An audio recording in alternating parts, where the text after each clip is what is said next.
Últimas noticias. Actualidad. Economía. Finanzas. Macro.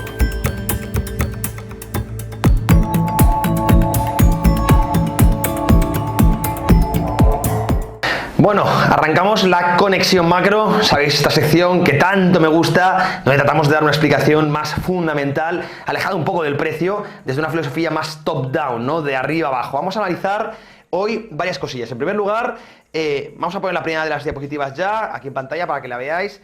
Vamos a ver un poco el tema de liquidez, esa variable tan importante hoy en día en los mercados. En este caso, los repo inverso. Hemos hablado antes de ellos, pero vamos a explicarlo en detalle. Fijaros, vamos a poner en grande la imagen para que la veáis bien. Ahí la tenemos en pantalla, pero quiero que no perdáis detalle, ¿eh? Os la pongo en grande, ahí lo tenéis. Fijaos cómo sigue el drenaje, ¿no? Hemos tenido ciertos picos muy normales en los fin de años, esos picos que veis marcados ahí, donde se suele aumentar el repo, pero de nuevo vuelve a mínimos. De hecho, estamos ya, como veis, tirando hacia cero claramente. El repo inverso es muy importante porque es una bolsa de liquidez que estaba, digamos, ahí inerte en la Reserva Federal y ahora mismo se está sacando. Por lo tanto, esto está compensando el QT, porque si había liquidez en la Fed estacionada, que esto daba interés sobre todo a los fondos de mercado monetario, pero ahora mismo los fondos de mercado monetario están sacando esa liquidez y están con eso comprando directamente las subastas, los bonos o las letras del tesoro. Por lo tanto, eso está haciendo que, por un lado, el drenaje de liquidez que venía por el QT, esa política restrictiva de reducción de balance de la Reserva Federal, esté siendo equilibrada por este drenaje de los repo inverso que están dando liquidez adicional al mercado. Por lo tanto, tenemos por un lado drenaje de liquidez y por otro lado aumento de liquidez por eso repo inverso, ¿no? Eso está consiguiendo que el impacto negativo que debería tener el quantitative tightening, disculpar, pues se vea compensado por el impacto positivo que tiene el drenaje del repo inverso. Entonces nos deja equilibrado, no tenemos falta de liquidez. De hecho, yo estoy empezando a pensar, a ver qué opináis vosotros, que todo esto estaba planeado por la Reserva Federal. En el año 2020, recordad, con el COVID-19 se hizo un QE de unas dimensiones estratosféricas. Ninguno de los economistas entendíamos cómo era posible que hiciesen ese programa de estímulo tan brutal. No parecía que fuese necesario, además lo mantuvieron en el año 2021, año 2022, incluso cuando teníamos inflación. No parecía tener sentido. Ahora mismo pienso que quizá hicieron ese QT adicional, ¿para qué? Para poder guardar una bolsa de liquidez en el repo inverso que, si fuese necesario, se utilizaría para compensar el futuro QT. Es decir, estaban ya adelantados a todos los de la Reserva Federal, que los hemos criticado muchos, pero quizá fue un paso por delante. Yo estoy empezando a pensar que todo estaba planeado, ¿no? Ahora mismo, esos repo inverso que estaban ahí inertes, estaban ahí atesorados en la Reserva Federal, que era la liquidez, si está embolsada en una cuenta y no circula por la economía, no es liquidez. ¿Sabéis lo que os digo? No hace su función de liquidez, está ahí atesorada en un sitio. Esto es como el dinero. Si el dinero lo atesoras en un lado y no se gasta, pues a pesar de que se haya aumentado la oferta monetaria, no genera inflación, solo si circula por la economía. Lo mismo que la liquidez. La liquidez, si se crea liquidez pero no circula por la economía, no es liquidez, no lubrica, ¿no?, el sistema, ¿no? Pues creo que la Reserva Federal lo que hizo, y muy inteligentemente desde mi punto de vista, fue hacer un QE excesivo. Parte de esa liquidez la estacionó en la Reserva Federal y lo tenía como carta B para, oye, si fuese necesario, puedo seguir haciendo QT y con el drenaje de esta liquidez a través del repo inverso, pues puedo compensar ese QT. Así hago que estoy haciendo política restrictiva, pero en el fondo, en términos netos, no lo estoy haciendo. Bueno, yo creo que, de verdad, esto fue una cosa totalmente planeada. Los economistas siempre han dicho lo mismo, la banca central lo podemos criticar, pero bueno, son grandes economistas, no lo olvidemos, muchos de ellos, además, pues académicos y pues discípulos también del monetarismo, como Milton Friedman, y que tienen pues buenas ideas. En este caso creo que muy inteligentemente, y ahora mismo se está viendo como ese impacto del QT. De hecho, pues muchos, quizás yo también me equivoqué, porque sabemos que el QE infla mercados, afecta a la inflación de activos, y el QT sería lo contrario, deflacionario de activos. Sin embargo, hemos visto un rally bursátil en pleno QT, y muchos nos preguntamos, ¿cómo es posible, no? Si el Banco Central está reduciendo su balance, está reduciendo la liquidez en el sistema, ¿cómo es posible ver que los activos de riesgo suban tanto? Y es por esto, porque hemos tenido otros mecanismos de entrada de liquidez, básicamente dos. El BTFP, esta ventanilla extraordinaria que abrió en marzo la Fed para salvar a los bancos regionales, El primero y el segundo es drenaje del repo inverso. Son dos variables que hemos aprendido este año, es una lección brutal que nos deja el 2023 y que tenemos ya que pues, incluir en nuestros argumentos y tesis de inversión. Son cosas, evidentemente, que tenemos, como traders, como inversores, como economistas, tenemos que ir eternamente formándonos, ¿no? Y esto es muy importante. Por lo tanto, en términos netos, no hemos tenido una caída de liquidez y esto ha ayudado, evidentemente, a que hayamos podido ver este rally bursátil. No olvidemos una vez más que las bolsas se mueven a día de hoy por la liquidez. De hecho, la correlación entre el precio del S&P 500, por ejemplo, y el net liquidity, la liquidez neta, es prácticamente el 90%. Es decir, ahora mismo la variable que más importa para renta variable es la liquidez y por eso tenemos que entender la fontanería monetaria. Es fácil ver el aumento o disminución de los balances de los bancos centrales, pero hay otras variables como el repo inverso o como estas ventanillas de descuento que son también cruciales, ¿verdad?, para entender la liquidez neta, no solo el balance de los bancos centrales. Eso sí, la gran pregunta, y os la dejo a vosotros, ¿qué pasa cuando esta liquidez que está saliendo al mercado, que es drenaje de repo inverso, se acabe? Pues ahí posiblemente la Reserva Federal va a tener ya que eliminar el QT y volver al QE, porque ya no va a tener forma de compensar ese impacto negativo del quantitative tightening. ¿Me entendéis, no? Pues es tan crucial ver cuándo llega a cero el repo inverso, que según las expectativas que hemos hecho en Trading Pro, será a este ritmo, para más o menos abril o quizá mayo de este propio año. Así que quizá ahí tengamos noticias. Hay que seguir muy de cerca las reuniones de la Reserva Federal, porque pueden anunciar dos cosas: o una disminución del ritmo del QT, o directamente el fin del QT. Y eso los mercados lo van a celebrar, vamos, con todo tipo de fuertes subidas. Así que crucial entender el repo inverso, que es básicamente liquidez atesorada en la Fed. Los fondos del mercado monetario lo que hacían era la liquidez que, como los fondos del mercado monetario no tienen cuenta, no pueden tener cuenta en la Reserva Federal, lo que hacen es acudir al repo inverso y a cambio del repo inverso pues reciben un interés, ¿verdad? ¿Qué pasa? Que ahora el interés que ofrecen directamente las letras del tesoro son mayores que el del repo inverso. Cuando están sacando la liquidez del repo inverso y la están metiendo directamente en las letras del tesoro. Se está vaciando esa bolsa, esa cuenta que tenía en la Reserva Federal, se está vaciando y está dando liquidez al sistema, comprando esas letras del tesoro de Estados Unidos. También está ayudando esto a financiar, evidentemente, al tesoro. Todo esto está muy planeado desde mi punto de vista, muy inteligente la Fed. Crucial esto que estamos comentando, también a nivel teórico, para que todos de hoy lo empecéis a entender. Cualquier duda la podéis comentar, evidentemente, en el chat que tenemos habilitado. Pasamos a la siguiente diapositiva. La ponemos en pantalla, aquí lo tenéis. Fijaos qué importante, ¿eh? Esto es un gráfico que hoy he visto y me ha llamado la atención muchísimo. Y quiero también comentarlo con vosotros y compartirlo. Y es una de las razones por la que Estados Unidos va tan bien y otras regiones como Europa, Japón o incluso China no lo están haciendo tan bien. Vamos a poner en grande. Esta diapositiva es la pirámide poblacional, que es brutalmente importante. Fijaros cómo Estados Unidos a nivel de población pues sigue teniendo expectativas incluso de cara al 2050 de seguir creciendo en población. Expectativas, y fijaros Japón, Europa y China, todo lo contrario. Sabemos los problemas tremendos, ¿no?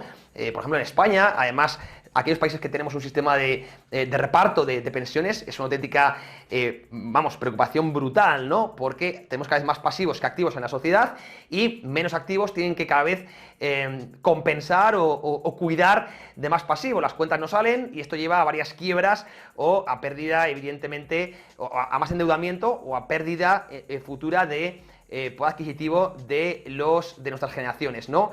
Sin embargo, Estados Unidos parece que no está sufriendo este problema de despoblación, ¿no? O esta pirámide inversa. Mucho tiene que ver, evidentemente, con la inmigración, pero es una inmigración más preparada que, por ejemplo, que la que tenemos en Europa, y por tanto es uno de los factores que, desde mi punto de vista, nos tiene que hacer pensar que Estados Unidos puede seguir siendo la mejor inversión a medio y largo plazo.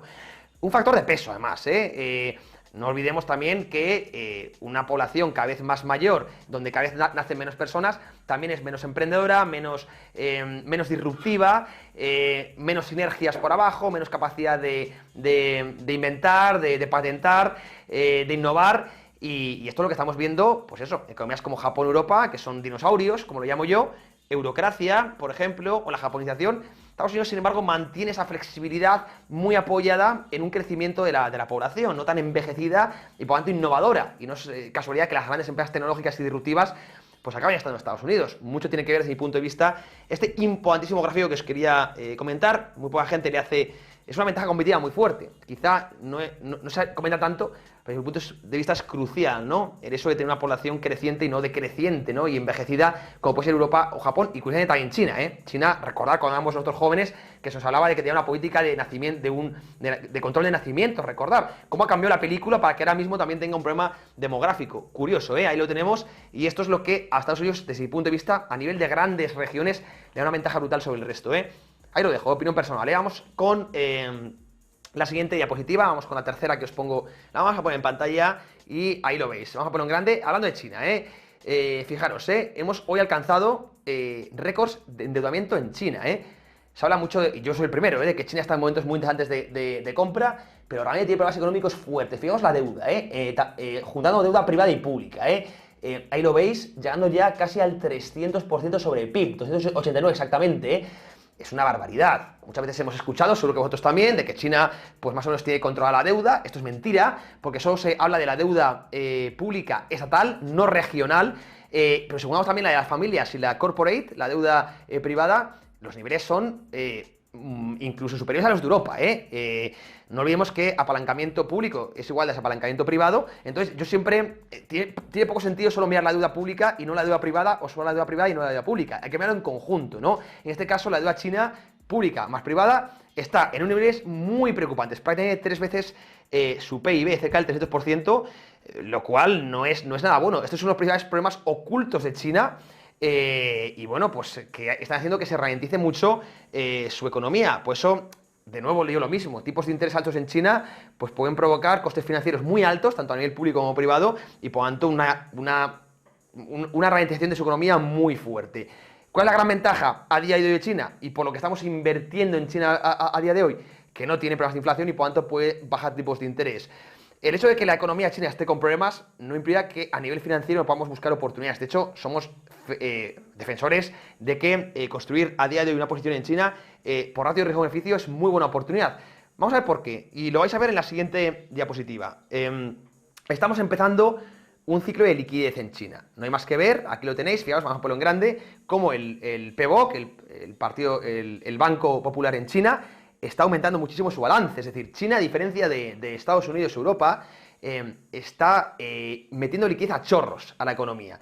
De nuevo, digo una vez más, las bolsas descuentan, no de forma inmediata, pero sí con decalaje de 4, 6, 8 meses, la liquidez. Y China lleva 3 meses, literalmente 3 meses, empezó a finales del año 2023, metiendo liquidez, pero a chorros, con un bazooka en el mercado. Esto tarde o temprano tendrá impacto en las bolsas, seguro. Si es que no, a veces hay que simplificar mucho la inversión. Tenemos al Hang Seng de Hong Kong cotizando en los mismos niveles que cotizaba en el año 1997, hace 25 años, curioso, a unos múltiplos interesantísimos y en una economía que no tiene inflación, que desde el lado fiscal está estimulando, desde el lado monetario, aquí lo veis, fijaos el crecimiento del balance del PBOC, del Banco Popular Chino, es brutal, y ciclo de liquidez, múltiplos muy interesantes y una economía mucho más innovadora y unas empresas mucho más valiosas que en el 97,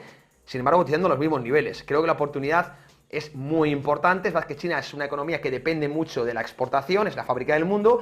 Si Occidente cae, se va a ver afectado, pero también sabemos que está cambiando un poco su modelo económico y fomentando la demanda interna. Yo creo que es una oportunidad muy interesante para empezar a construir posición en China. Evidentemente, siempre tiene riesgo, ¿no?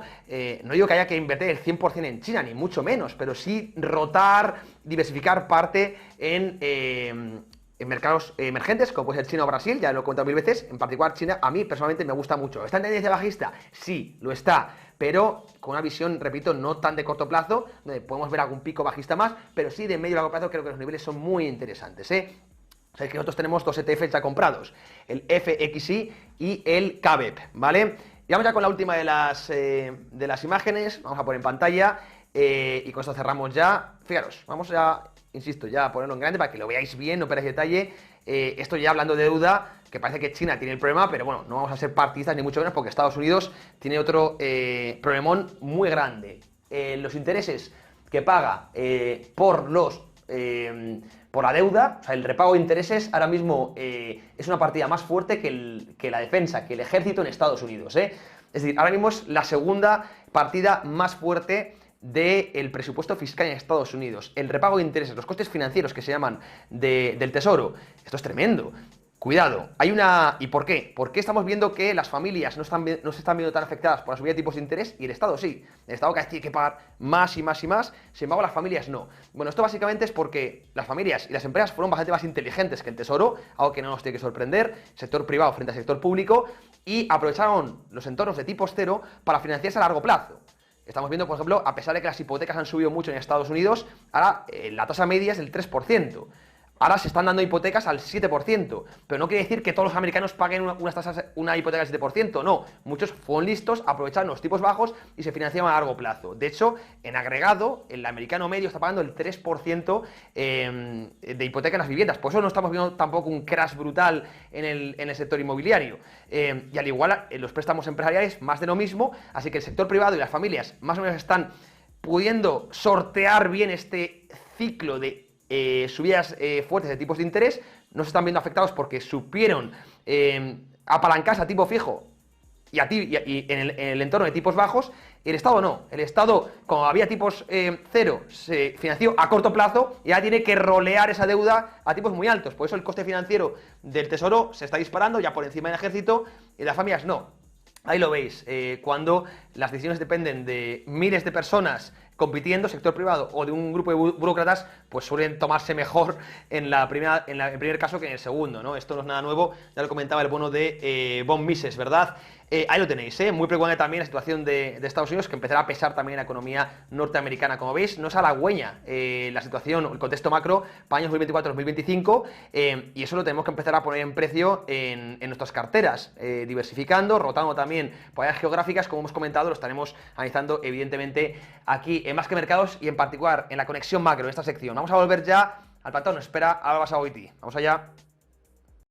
Inversión, macro, bolsa, cripto y mercados.